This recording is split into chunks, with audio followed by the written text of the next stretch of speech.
Let's see this oppressor versus oppressed paradigm at work here. And what happens when you view the world through the lens of Marxism? You see that paradigm everywhere, even when it's not really there.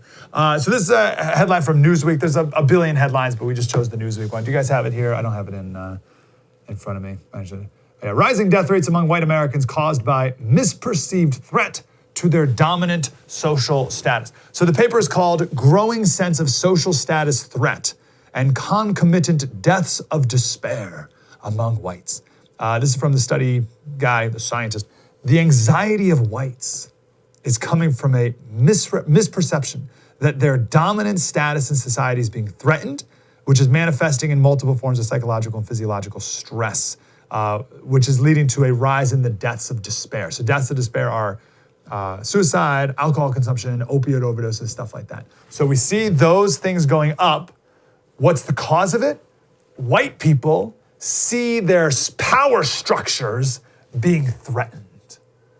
All right? That's the claim that the study makes. All right? That whites have they view this threat to their dominant social status, and therefore they're taking drugs and drinking and committing suicide. It's quite a claim. So because I'm white and we, all white people, because there's no such thing as an individual, it's only the collective. So I view that my whole social structure, which used to be on top of the world, is now, I see the black people taking over and all these Indians and these colored folk taken away. Folk, by the way, is a woke term. It's a gender neutral term instead of guys. Hey guys, or ladies and gentlemen, you say folk, F-O-L-X. You can say folks too. Anyway, all these folks are taking away my power, so I'm gonna take drugs and commit suicide. That's the argument. So, a couple of things. First of all, white people have always been poor too. Talk to a low-income white person today, or 50 years ago, 100 years ago, and tell them about white privilege. Makes no sense. What are you talking about? You live in a trailer in West Virginia, someone's gonna come up to you and talk about your white privilege? So how do you account for the loss of social status among white people who never had a social status? That's one problem. Here's the main point. The whole basis of the study is this idea of perceived threat.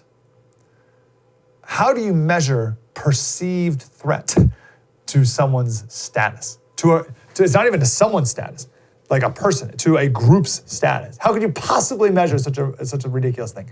Perceived threat to white people's status. How do you measure that? That's not a scientific thing you can measure. That's why I get so annoyed at these scientists doing their studies. Like, what are you talking about?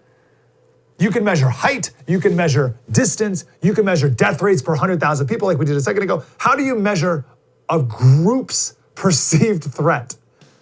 Slater Crusaders, thanks for watching the first on YouTube. If you want more, like, subscribe. We got plenty.